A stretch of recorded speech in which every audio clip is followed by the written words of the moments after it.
Aconteceu alguma coisa, não? Deu um eco, tá? E a etapa do ensino médio, porque é importante a gente dizer, a educação de jovens e adultos é uma modalidade. Ela pode ser ofertada na alfabetização, no ensino fundamental 1, ensino fundamental 2, ou no ensino médio. Então, ela é uma modalidade que pode ser ofertada nas diferentes etapas do ensino fundamental, da educação básica. No caso do ensino médio, pasmem, 80% da educação de jovens e adultos, né, do currículo, né, da grade, pode ser ofertada em EAD. Então, portanto, antes da pandemia, a gente já vivia esse acirrado processo que a gente chama de desescolarização, porque você não nega a oferta e a matrícula da EJA, mas você faz isso fora da escola, você desescolariza esse sujeito. Então, essa legislação da EAD, ela, né, configura esse quadro que para a gente é muito preocupante. Uma outra situação que aconteceu durante o governo do Temer, e que a gente, né, nem houve um acerramento, porque o MEC está muito inoperante, mas durante o governo Temer, foi a reinauguração e o incentivo ao Enseja. Nesse contexto de 2017, o Enem deixa de certificar o ensino médio. Então, eles retiram do Enem essa prerrogativa.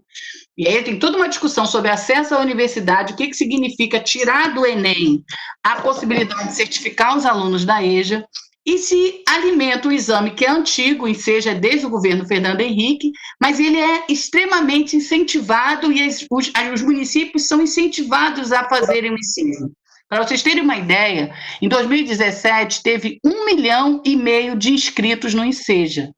Ou seja, a metade das matrículas da EJA no Brasil, a gente teve em oferta de um único exame.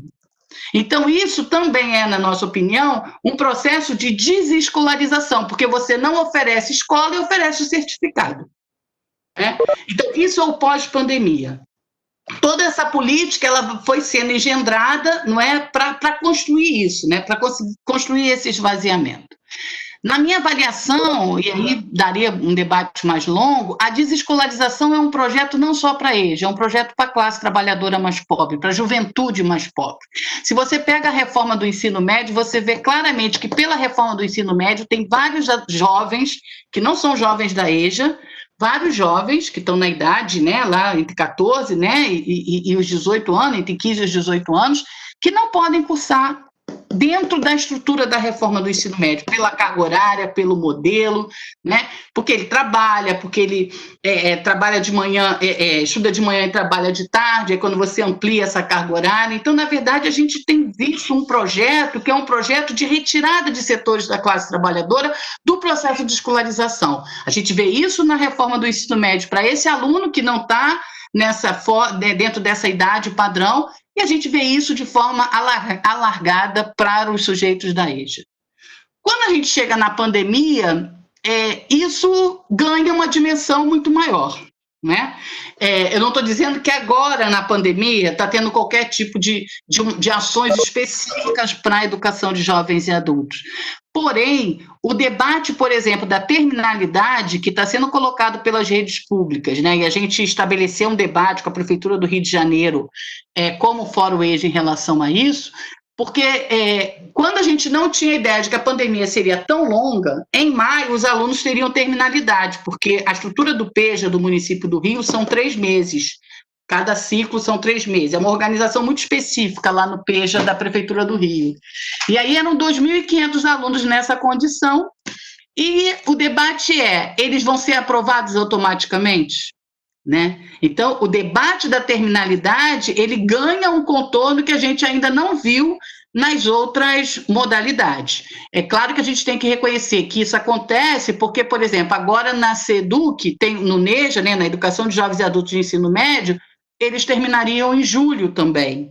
Então, portanto, teria que pensar a terminalidade. Então, esse debate da terminalidade é um debate que está presente. A nossa preocupação é que ele dialogue com a desescolarização, ou seja, você termina, se acelera esse processo de terminalidade, você desliga o aluno talvez da única política pública que ele tenha um acesso mais direto, que é a escola, e por ela acesso a outros, né, a outros bens, a outros direitos, e você acelera um pouco esse processo sem muita preocupação das consequências, tanto pedagógicas como emocionais e do direito à educação presencial que esse sujeito tem. Então, esse é um debate que nos preocupa e que a gente vê muito colocado aí durante a pandemia. Um outro debate que hoje eu vim agora da reunião do colegiado do Fórum EJA, é a questão da abertura das escolas, né? Esse é um outro debate que muito nos preocupa. A Prefeitura do Rio já está trazendo esse debate de forma muito... eu não quero usar uma palavra muito pesada, mas vamos dizer assim, muito descuidada, na minha opinião. A curva, realmente, no Rio de Janeiro está em declínio, mas é muito complicado a gente pensar o retorno dessa escola nas condições que a gente tem nas escolas do município. Nós estamos falando de 600 mil alunos, entre todas as modalidades. A gente está falando de 40 mil professores. Então, são números que nos preocupam exatamente até pela mobilidade desses sujeitos na cidade nesse momento, né? E aí, a EJA tem uma questão muito específica, porque, de um lado, ela tem um grupo de idosos, pessoas mais velhas, e, por isso, estão dentro de um grupo de risco, e, de um outro lado, ela tem uma juventude, né, que isso é um elemento da educação de jovens e adultos, que a gente chama de juvenilização. Hoje a EJA é uma EJA muito jovem, e quem é esse jovem da EJA? É o jovem que está na moto, é o jovem que está na bicicleta fazendo entrega, é um jovem que está circulando pela cidade, porque a sua condição de precariado implica que ele tenha que trabalhar também, né? Ele não está, de repente, nessa condição do isolamento pela sua condição social. Então, a gente coloca dentro da escola esse jovem que vem dessa necessidade, dessa realidade, com esse idoso. Então, realmente, é muito preocupante como esse debate está sendo colocado. Então, a gente pode dizer que, durante a pandemia, as nossas maiores preocupações é o debate da terminalidade, que a gente tem, que é específico da EJA, e esse debate da abertura das escolas, o perigo ou a complicação, porque se você vai olhar, a gente está escrevendo algumas notas técnicas, se você vai olhar as indicações internacionais, dos organismos internacionais sobre a questão sanitárias necessárias para a escola, nossa, quantas escolas do município, quantas escolas desse país não têm condições de dar conta daquilo? Janelas arejadas, portas abertas, frestas para entrada de ar puro, equipamento de proteção individual para os professores, para as merendeiras, para os profissionais de apoio, máscara e gel para todos os alunos, né? Então, assim, você tem um plano para abrir a escola em julho e não vê nenhum contingenciamento, nenhum orçamento sendo colocado. Vocês imaginam o que é máscara e gel, álcool gel para 600 mil alunos? Que tem que trocar essa máscara de 2 em 2 horas? Assim, tem muitas problemáticas, mas só essas que eu vou falando já vai mostrando, né, como é que é complexo o debate do retorno da escola. E tem uma coisa que tem me incomodado muito, eu tenho puxado esse debate, é um debate até delicado, que eu não consigo entender por que as universidades não vão voltar. Quer dizer, eu acho que as universidades não têm que voltar, não é um debate a favor disso, mas o MEC, essa semana, colocou que as universidades federais vão ficar até o dia 31 de dezembro e nós vamos começar a fazer o trabalho remoto, né? Tem todo esse debate colocado. Por que esse debate não é colocado também para as escolas? Eu queria entender isso. Ou seja, a gente tem nas escolas crianças, adolescentes, idosos. A escola do Brasil é uma escola de massa, é uma escola que atende a classe trabalhadora, que atende a classe mais empobrecida. E você efetivamente considera que essas pessoas podem voltar para a escola, mas na universidade não podem voltar para a escola? É um debate que está colocado aí que a gente precisa refletir qual é o corte de classe que tem nessas decisões, né? E já para ir terminando a minha fala, O pós-pandemia, né, tentando fazer essa divisão, né, então eu falei um pouquinho antes, a pandemia e o pós-pandemia, o que mais nos preocupa é que a gente considera que professores e alunos estão vivendo um grande experimento que é essa educação remota, que eu, né, em outras discussões já colocadas, considero a educação remota uma coisa e a EAD outra. A EAD é uma modalidade, a educação remota são essas atividades emergenciais que a gente está tentando construir, não é, minimamente, para dar conta aí da letividade, né, de apoio aos estudantes. O que nos preocupa é que a gente vai ter uma outra escola em 2021. Né? Uma outra escola vai se formar. Uma outra escola em todos os sentidos. Eu acho que a gente não sai dessa experiência pandêmica, dessa experiência, o que é uma, por exemplo, é a mais significativa da minha existência, eu com 50 anos, quer dizer assim, de estar 3 meses dentro de casa. Eu acho que isso é para muitos, não é? Para as crianças, né? Para os professores, para todos os sujeitos, né? Então, a nossa maior preocupação com o pós-pandemia é que essa nova escola que vai ser formada no ano que vem, esse novo modelo de escola pública, privada, que vai se constituir a partir de 2021, como vai ficar a educação de jovens e adultos? Já que a gente tinha um cenário anterior à pandemia de desescolarização. Já temos uma legislação que regulamenta e legitima essa desescolarização. Como vamos sobreviver, né, no futuro e nesse devir? Ok? Eu acho que é isso, eu tinha até 4h30, eu acho que eu dei conta, e depois qualquer coisa eu respondo. Obrigada, Jussara, aí, pela possibilidade da escuta. Obrigada, Alessandra, você é ótima, né, nos seus posicionamentos, nos fez pensar em várias questões, né, e vários desafios que a gente vai ter na EJA. Eu vou abrir o bloco para perguntas, né, e existe uma pergunta aqui, em relação justamente a EJA. Deixa eu colocar aqui, vou lá aqui no chat. Se não está me obedecendo. Bom, ele não está descendo. Era a pergunta em relação a como a gente pode manter o aspecto motivacional e até uma relação de integração com esses jovens e adultos nesse período de pandemia, em que eles não têm aulas, mas também não estão tendo atividades remotas. Como é que a gente pode manter essa relação e essa motivação? A gente tem tido contato com muitos educadores, né, da educação de jovens e adultos pelo fórum. Existe uma outra problemática do aluno da educação de jovens e adultos, que o aluno, como o professor Miguel Arroio fala, né, ele é o extrato social mais precarizado da sociedade. Né, e essa dimensão reflete numa sociedade que não distribui democraticamente o acesso a dados e insumos de comunicação e informática. Então, isso é uma questão. A gente tem clareza disso e a gente tem ouvido muito dos educadores que os alunos da educação de jovens e adultos têm interagido muito pouco com os professores, não é? Nas plataformas que estão disponibilizadas, como a plataforma do Google, da SEDUC, a plataforma da Prefeitura do Rio, essas plataformas é mais difícil. O que ainda tem acontecido são grupos do WhatsApp, professores, porque os professores conseguiram dar aula um mês, né, em fevereiro.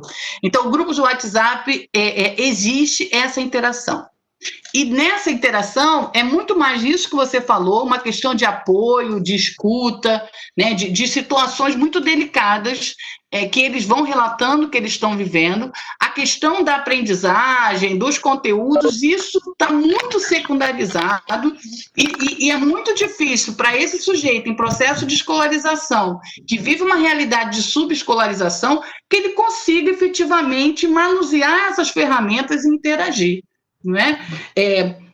Tem professores que trabalham com alfabetização de adultos nas turmas do PEJA do município, que os grupos são todos de áudio, porque ninguém sabe escrever, entende? Então, os alunos falam com a professora, gravam o áudio, porque escrever, ele não sabe escrever, ele não sabe ler, né? Quer dizer, pode já ter uma leitura, uma escrita rudimentar, mas para poder conseguir digitar, né? Até as coisas muito pequenininhas, a dificuldade com o óculos, tem várias situações concretas ali daquele sujeito. Então, essa interação ela é muito mais feita pela questão da afetividade, do apoio, do que efetivamente de processos de ensino e aprendizagem de monta. Do acolhimento, né, que a gente vai precisar. O acolhimento, exatamente. Fora as instâncias, né, a gente tem até alguma resistência na universidade de não levar muito em consideração esse acolhimento. Vai ser necessário todas as instâncias. Essas atividades remotas, Alessandra, essa educação remota emergencial, você acha que ela pode ocorrer em algum grau, disponibilizando chips para celular ou tipo de ações como essas? Olha, essa é a pergunta que não quer se calar, né? Assim, essa é uma questão, porque eu duvido até se a gente consegue fazer isso na universidade. Ontem eu tive uma reunião com a escola, eu coordeno uma especialização na Faculdade de Educação, professores de História, e a gente fez uma reunião ontem e eu ouvi relatos, assim, realmente, sabe? E os alunos que caem, e a internet precária. Eu tive um aluno que relatou que ele não tem internet porque a milícia no bairro dele não deixa ter internet. Eles cortam o cabo da internet dele porque ele se recusa a pagar a milícia. Então, nós estamos falando desse Rio de Janeiro, nós estamos falando desses alunos, e a gente está falando de um aluno da universidade, fazendo uma especialização, um professor. Então, você imagina uma situação dessa numa dimensão do educando da educação de jovens e adultos. Então, a gente até conversou isso hoje. Será que a distribuição democrática de dados, será que, se a gente conseguisse fazer isso, que eu acho que isso não está no projeto do status quo, acho mesmo, né? É muito assustador que todos os contratos são estabelecidos entre prefeitura, governo e o capital educacional, esses grandes pacotes, e pouco se fala do acesso dos estudantes. Em São Paulo se caminhou um pouco, mas aqui no Rio de Janeiro, nada, né? Então, a minha preocupação é de que a gente tenha aí um devir para analisar. Quer dizer, se os dados forem distribuídos, os alunos vão conseguir interagir, vão conseguir... Essa é uma resposta que eu não tenho. Eu tenho algumas intuições, mas uma resposta que eu não tenho, porque efetivamente isso não está acontecendo nesse momento aqui, né, do tempo presente. Obrigada, Alessandra. A gente tem duas perguntas para o professor Bloco. Uma do professor Rodrigo, que é o professor de História da Ciência Química, e a outra da Cristiana. Rodrigo, você pode formular a sua pergunta, por favor? Pode ser no áudio? Sim. Boa tarde a todos. Muito bom escutar a Alessandra, né? Minha colega de militância aí no movimento docente da UFRJ. E queria, na verdade, fazer uma colocação, Alessandra, para ver o que você pode nos falar, né? Porque você disse assim, né? Diferenciar a educação à distância, o EAD, né? E também as aulas remotas, que eu acho que é extremamente justo fazer essa diferenciação, né? Até do ponto de vista da história, né, que se tem na construção de uma educação à distância, pensando em essa educação chegar nos pontos mais distantes, né, do Brasil, nas mais diferentes grupos sociais, né, especialmente considerando o nosso país, que é um país extremamente desigual, né. E a gente sabe que existe todo um trabalho, uma preocupação, né, das pessoas que se dedicam a isso, a fazer a melhor educação possível nessa modalidade. E é claro que as aulas remotas são muito diferentes disso, né? A gente pode até falar de um improviso, vamos dizer assim, né? Mas que, infelizmente, a pandemia vai nos forçando, vamos dizer assim, a implementar essas coisas, né? Mas, de qualquer forma, eu queria que você fizesse, assim, é claro que existe essa questão, né, da EAD, essa ressalva toda que tem que ser feita, mas eu gostaria que você pudesse falar um pouquinho, né, também, se fosse possível, né, da comparação do presencial com o EAD, porque me parece que isso é fundamental e que tem que estar na margem da nossa disputa, né, da nossa luta, né, porque me parece que a EAD, né, por mais que tenha se desenvolvido, a gente precisa falar da relação professor-aluno, que quando é mediada virtualmente se perde muito, né, precisa falar de uma pedagogia, né, precisa falar fundamentalmente que a técnica envolvida, né, ela não é neutra, né, que ela tem um lado político nisso aí, né? Então eu gostaria que você pudesse falar um pouco nessa questão, e obviamente, né, envolvendo a educação de jovens e adultos, mas como você também comentou que da questão da desescolarização, né, e mesmo o próprio processo pós-pandemia, né, eu gostaria também que se você pudesse falar do que a gente está vivendo, que é uma imposição da educação em casa, né, do homeschooling, né, especialmente para o Fundamental 1, né, e, enfim, que é uma loucura, na minha opinião. E aí, com isso, eu fecho e gostaria de escutar um pouco a Alessandra.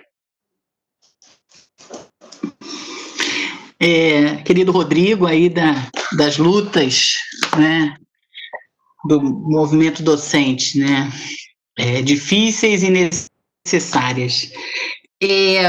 Quando a gente trabalha desescolarização e a gente coloca isso como uma ameaça, a EAD é uma ameaça. A EAD na educação de jovens e adultos é uma ameaça porque a gente considera que ela retira um direito desse sujeito da EJA, que é um direito presencial, né, que é o direito da educação presencial, porque a escolarização para o sujeito da EJA não é somente os conteúdos que ele aprende, é uma experiência humana de formação, né? É a possibilidade de discussões de temas, de questões de convivência entre pares, entre diferentes, entre os professores, entre o projeto pedagógico daquela experiência que a EAD nunca vai dar conta. Então, isso é uma discussão fundamental e a nossa preocupação toda, tanto que a gente usa a legislação da EAD, regulamentada para a educação básica, para denunciar a desescolarização da EJA. Posto isso, a gente até já conversou um pouquinho sobre isso, Rodrigo, assim, a gente entende que para alguns sujeitos da EJA é necessário a educação à distância. Sujeitos privados de liberdade, o sujeito que trabalha por escala 12/36, né? A mãe que tem que ficar com as crianças. Existe um sujeito que precisa e que pode ter o direito a uma oferta em EAD. Mas a gente entende que a maioria, né, e a referência da política pública não pode ser a EAD. E aí eu acho, para a educação de jovens e adultos, e para nenhuma outra experiência de escolarização. Senão a gente limita e retira uma dimensão fundamental da escola. E eu chamo de escola tudo, que vai da educação infantil ao doutorado, porque tudo é escola enquanto experiência humana, né? Só que em etapas e complexidades diferentes, que é a interação, que é aquilo que você aprende a partir dessa experiência, né, de convivência com o conhecimento, de construção, de relações. A escola ela é muito mais importante do que só, do que só aprender Revolução Gloriosa. Então, eu acho que essa é uma preocupação que a gente não perde de vista. E qual é, dentro dessa discussão, na comparação com a educação remota, eu vou falar uma coisa que, gente, é muito no calor do debate, talvez eu depois mude de opinião ou reveja. Aquela pergunta que eu fiz, por que a universidade não vai voltar e a escola vai voltar? É porque eu estou vislumbrando, eu posso estar enganada, 2 caminhos diferentes no pós-pandemia. Para o ensino superior, a aposta é a EAD. É por isso que o experimento da educação remota tem que ir até o final do ano. Porque para esses sujeitos, que são 17% da população que estão no nível superior, será distribuído algum nível de democratização de insumos de informática e de comunicação. 17% é possível, até mesmo que a gente tem que reconhecer que dentro desses 17% tem setores da classe média, tem outros setores economicamente que não dependem dessa distribuição. Quem depende dessa distribuição é um número menor de sujeitos. Então, a gente tem que experimentar mais a gente tem que ser submetido a essa experimentação como docente da universidade para que isso reverbere no futuro em cursos se transformando, se transmutando todo, por exemplo, para a educação à distância. Cursos da área de humanas, como o meu, que não tem laboratórios, né, que tem uma estrutura de disciplinas mais teóricas, esses cursos são, na minha opinião, extremamente ameaçados nessa política de contingenciamento da universidade. Para as escolas, o ensino híbrido é a solução. Por que o ensino híbrido é a solução? O que é o ensino híbrido? O ensino híbrido é a junção do uso das tecnologias, mas no espaço presencial. Porque na escola de massa, que atende 95% da população brasileira do ensino fundamental, a gente precisaria de uma democratização radical de dados e insumos de comunicação. E isso não vai ser feito nesse país, na minha opinião. Não vai ser distribuído democraticamente para todo mundo. Então, a EAD não pode ser um projeto para a educação básica. O que vai ser o projeto da educação básica é o ensino híbrido, onde você compra os produtos do capital educacional, mas a presença da escola, você vai fazer uma biblioteca virtual, você vai fazer um laboratório, em vez de ter uma biblioteca com livros, você vai ter uma biblioteca, que a gente já tem um grande laboratório de informática, e o menino vai acessar lá dentro da escola. Lá dentro da escola ele vai se alimentar, lá dentro da escola ele vai ficar guardado, e a gente não pode perder de vista a escola como lugar de guarda, né, que é uma perspectiva de contingenciamento social, que é manter esses jovens dentro da escola e contingenciados. Então, nessa solução, eu vejo que a gente está ameaçado nas duas perspectivas. Na perspectiva, eu acho que um pouco diferenciada para o ensino superior e para a educação. Agora, tudo isso também eu queria dizer, são impressões no calor, naquilo que a gente vai lendo, vai debatendo, vai estudando e vai, né? Vamos ver, o futuro dirá porque a gente vai resistir. Como o Rodrigo fala, por exemplo, as crianças e os pais não estão felizes com essa experiência dentro de casa, né? Dá muito errado essa experiência também dentro de casa. As crianças estão estressadas, os pais estão estressados. Então, assim, a gente pode também ter um reencantamento da escola, né? E aí a sociedade, de uma certa forma, fazer um movimento de resistência, a mesma coisa dentro da universidade. Então, a gente não pode fechar como um dever já determinado, mas como caminhos aí que a gente vai construir e vai resistir, porque a gente é resistência, né? Obrigada, Alessandra. Eu acho que, me permitindo intervir na sua fala, eu acho que não só o reencantamento da escola, como do docente, né? Sim. Eu também tenho percebido isso. Né? Eu vou pedir para duas pessoas formularem suas perguntas na sequência, a Cris e o Marcos, e depois você fazer as respostas conjuntamente. Tá bom. Cris, então e aí encerraria meu bloco, não é isso? Isso, porque aí a Cleide... Cleide. Né? Que eu descobri que tá ótimo. Cris, eu vou só pedir para vocês serem bem objetivos na formulação da pergunta. Eu vou passar a palavra para a Cris e para o Marcos, e aí depois a Alessandra comenta em relação às suas perguntas, tá bom? Boa tarde, professora. Boa tarde a todo mundo. Vocês estão me ouvindo? Alô? Oi? Sim.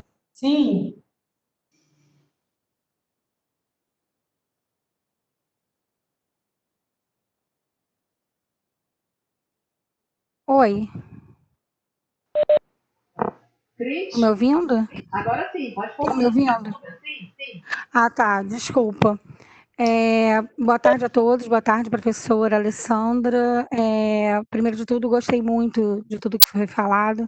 Concordo também com a questão da educação híbrida e poderia ser semipresencial no caso do EJA, que eu já tive experiências semipresenciais no início da minha jornada como professora, no início da minha docência. Eu dei aula para jovens e adultos nesse esquema e era muito produtivo, né? Mas, na realidade, do EJA, por exemplo, do Estado, que é onde eu tenho mais proximidade, os alunos que eu tinha proximidade quando eu iniciei, né, no caso, no Estado, há 10 anos atrás, foram para o NEJA, né?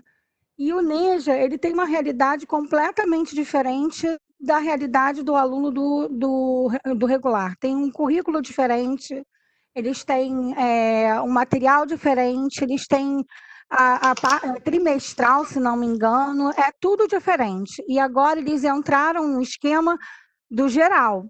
E eles também têm demandas, muitas vezes, de educação especial inclusiva, porque eles adquirem algumas questões que são as questões de atendimento de educação especial, né? E isso não está sendo visto, professora. Eu queria perguntar para a senhora se a senhora acha que tem alguma recuperação desse quadro para eles, ou a coisa vai ficar assim, desse jeito, e eles vão ter que ficar perdidos no meio da coisa e nem acessam. Tem muitos que nem conseguem acessar.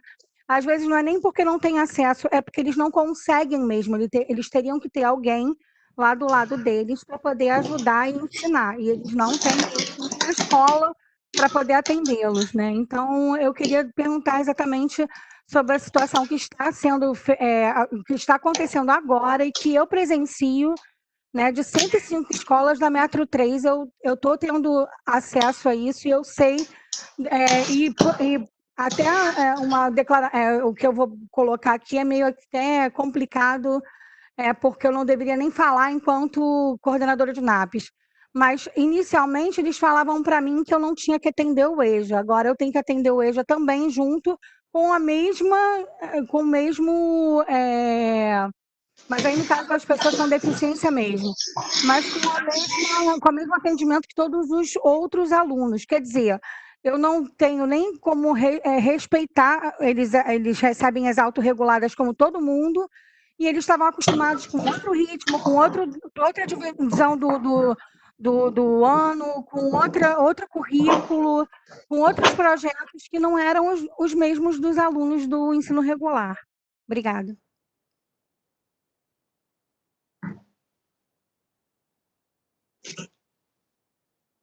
Marcos, agora elabore a sua questão também. Eu estou sendo ouvido?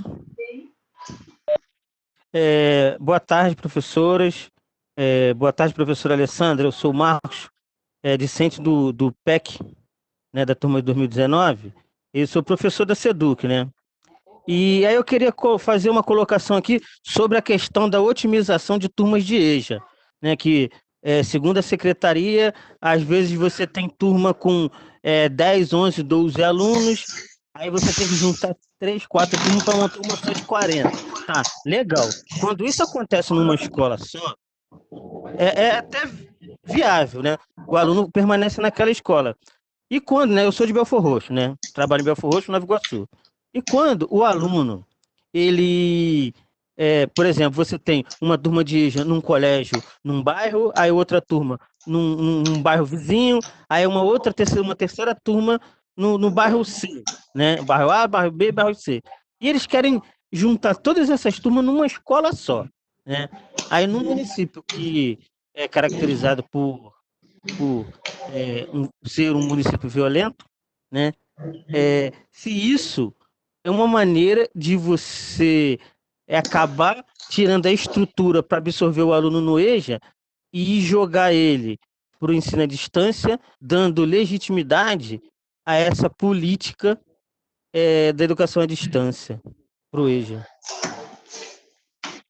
Ok. Vocês tocaram em pontos centrais hoje no debate também da educação de jovens e adultos, que eu acabei não, né, pela limitação. Primeira pergunta da Cristiane, sobre educação especial. A gente tem vivido, nos últimos 10 anos, um processo de chegada do aluno da educação especial na educação de jovens e adultos. A gente tem relato, às vezes, de turmas com 5, 6, 7 alunos incluídos. Por que isso acontece? Porque o entendimento, né, de que o aluno precisa continuar o seu processo de escolarização. Como a educação de jovens e adultos não tem uma limitação de idade, quando ele faz 15 anos, ele é jogado para a educação, ele é matriculado na educação de jovens e adultos, só que ele é um sujeito da educação especial. Portanto, ele precisaria de sala de apoio, de profissionais, né, de toda uma estrutura que existe muitas das vezes nas escolas diurna, né, na oferta regular, e que não existe na educação de jovens e adultos. A gente fala que às vezes você está depositando um aluno na educação de jovens e adultos que fica dentro daquela turma e não é atendido em nenhuma das suas especificidades. Tem um debate mais importante ainda, que também está colocado sobre esse assunto, será que ele tem que continuar na escola? Será que a escola, porque aí a gente tem que discutir a terminalidade do aluno da educação especial. Que tipo de competências, que tipo de saberes, que tipo de questões ele precisa aprender para ser autônomo, para ser um sujeito que possa estar levando a sua vida, né, de forma mais autônoma, de forma mais feliz, de forma, né? Tudo isso não é dentro de uma turma, às vezes, que está ali com aquele conteúdo escolar de português, matemática, ciência e biologia, às vezes no ensino médio ou no ensino fundamental, que não contribui nada para um sujeito que já é um adulto. Então, como é que talvez ele precisasse de um outro tipo de atendimento de política pública que não seja a escola, né? E a certificação, que tem uma finalidade, né? Ou seja, a escola é tudo isso que a gente falou, mas ela também é um lugar que certifica para você continuar avançando dentro das séries, ou seja, como é que fica esse sujeito da educação especial com as suas especificidades, né? No turno da educação de jovem e adulto, que já é muito precário, onde ele não tem nenhum apoio. Ok? Eu vou fazer um convite que a próxima live do Fórum EJA de julho será sobre educação especial na EJA. Então, quem quiser, melhor do que eu não sou especializada no tema, eu estou falando só assim um pouco a nossa pauta política, mas a gente vai ter uma discussão muito boa, então eu convido, depois eu posso passar para a Rosane, para a Cristiane, o cartaz dessa live, que é exatamente esse debate da educação especial. Sobre as atividades autorreguladas, isso é um grande, para a gente não usar uma palavra forte, equívoco da SEDUC. Por quê? Porque as atividades reguladas é o aluno que não pode acessar, isso é o aluno do ensino médio, o aluno que não pode acessar via plataforma, porque ele não tem dados, ele receberia um material em casa ou buscaria na escola, e esse material seria autorregulado, ou seja, um material onde não há mediação do professor, que ele estudaria, por isso autorregulado. O material autorregulado que está sendo mandado para as turmas do NEJA é a apostila do NEJA, eles só mudaram a capa. A gente fez uma nota no Fórum EJA fazendo essa denúncia. E isso não é autorregulado, porque a apostila que é usada no NEJA, o material didático do NEJA, ele implica na presença do professor, porque ele é educação presencial. Aí você muda a capa e diz que está fazendo um material autorregulado. Isso só mostra, né, a precarização que a educação de jovens e adultos vive. A questão que o Marcos traz, a gente tem no Plano Nacional de Educação uma diretriz muito clara da necessidade de chamada pública. As redes municipais precisam fazer chamadas públicas de matrícula da educação de jovens e adultos, né? Porque o aluno da EJA são esses 87 milhões que a gente está falando. Como é que a gente chega nesse aluno? Né? Então, por exemplo, políticas intersetoriais, quando ele chega no Bolsa Família, quando ele chega no atendimento na defensoria, quando ele chega em alguns atendimentos sociais de saúde, de assistência, ele poderia ser mobilizado a se matricular, né? A gente não tem a interface disso, e isso é, por exemplo, um requisito legal. Quando você vai falando das turmas que vão esvaziando, isso é uma realidade, porque o aluno da EJA é um sujeito que está envolvido numa vida real, no seu sustento, nos seus problemas, nas suas questões de saúde.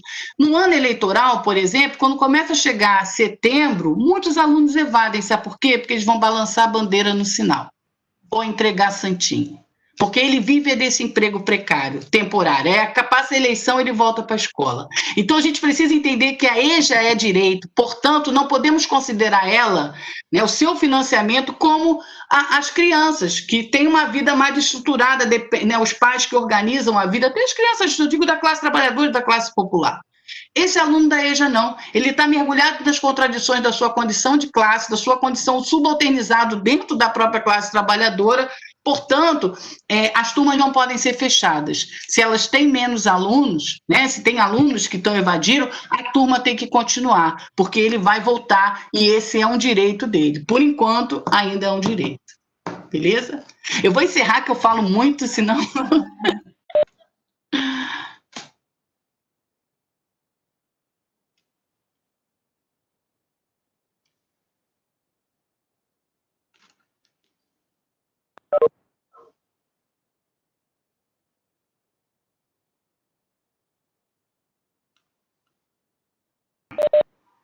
Vocês estão me ouvindo? Agora sim. Então. A gente agradece muito a sua explanação, ótimo posicionamento. Eu acho que as pessoas que fizeram perguntas, as perguntas foram contempladas. É uma discussão para a gente refletir durante muito mais tempo. Tem um viés político, social muito forte, que requerem uma política educacional, socioeducacional, que a gente precisa ter e que é garantido pela Constituição, né? Atualmente. Né? Exatamente. Então, Alessandra, muitíssimo obrigada. Tá? Eu que agradeço. Eu vou fechar o bloco para passar a palavra à Cleide, né? Nicodemus, né? E eu vou passar a palavra à segunda mediadora, que é a professora Cristina. Muito obrigada novamente, Luciana. O pessoal aqui no chat está comentando, está ficando empolvorosa se a gente abrir mais perguntas. Vai ter uma meia hora só de debate de perguntas para você. Tá bom? Legal, obrigada, gente. Obrigada. Bem, boa tarde. Boa tarde a todos. Realmente foi uma palestra apaixonante e apaixonada, né? Realmente